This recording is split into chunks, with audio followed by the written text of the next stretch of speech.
This is about musical equipment, but it could easily apply to any artistic or creative domain. Despite my already overfull guitar arsenal, I got another one recently, a gift for my 40th birthday, technically, the legendary Parker Fly.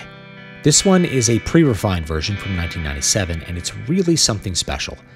It's probably the best electric guitar I own now, and that's saying something since my standards are very high, and I own a lot of guitars. It brought back to my mind a topic that's worth talking about, which I mentioned in my book, Keys to Prolific Creativity. You should buy good gear. The importance of having a good instrument and other effects in the music industry is self-evident, but it's a more complex issue than it appears on the surface. We live in a world of limitations. Budget, space, and even artistic skill level affect what constitutes good gear. Professionals don't buy expensive guitars simply because they have the money to do so. Guitars are, like any tool, an investment directed towards the production of an artistic product.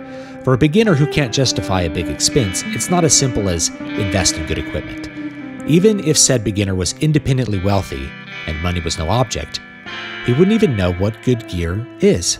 The rich amateur is where the music equipment industry focuses most of its product development and marketing. Signature Series instruments and legacy brands do a lot of work convincing aspiring artists to part with their hard-earned money. I just checked, and a Gibson Les Paul Standard costs just shy of $3,000 US. That's a lot of money for a guitar, especially considering the headstock is almost guaranteed to break off at some point. That's more than a meme. I traded a Gibson to a friend years ago and the headstock broke the next week. I felt awful. And the instrument doesn't sound, play, or look better than other brands which cost a fraction of what Gibson charges. There will be no shortage of demand for Les Pauls, though, because Jimmy Page played one. Ace Frehley played one. Zakk Wylde played one. Sort of. Picking up equipment because a player you like endorses it isn't a bad shortcut. In fact, if you have lots of money, it has definite benefits.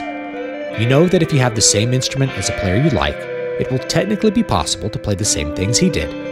But there's more to it than that. Often overlooked in the gear discussion is how an instrument makes you feel.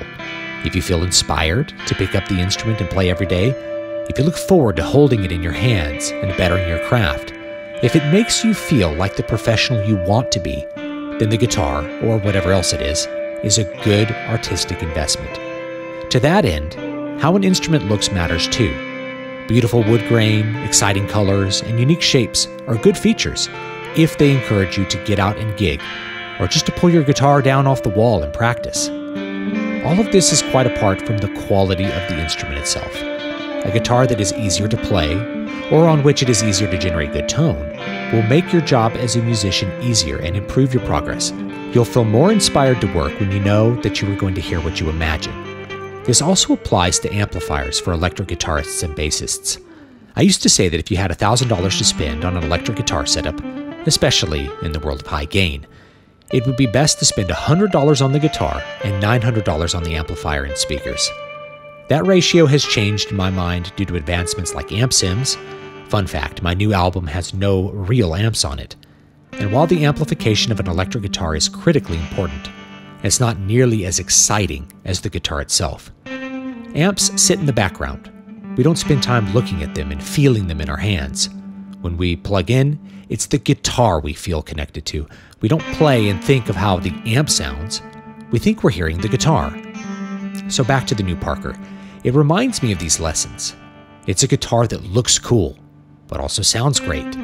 Everything feels easier to play on it than even my best shredder guitars, a Custom RG and a Music Man JP. It has all the technical features of my John Petrucci, including a piezo pickup, but the Fly ends up sounding just a bit better in every dimension. Most importantly though, it makes me want to play. I should be focusing on writing books right now for my current product cycle, but it's hard not to take out the guitar and practice at least a little in the mornings and the evenings. So yes, if you are a musician, give yourself permission to buy great gear, and you'll find that you're more productive with it, even if it doesn't make you technically sound better than cheaper alternatives. If you want to hear my music, check out my latest album, Return, on Bandcamp, link down below, or listen to David V. Stewart's Zool on your favorite streaming service. For more tips on creativity, check out the book I wrote on creative processes, The Keys to Prolific Creativity, available right now on Amazon.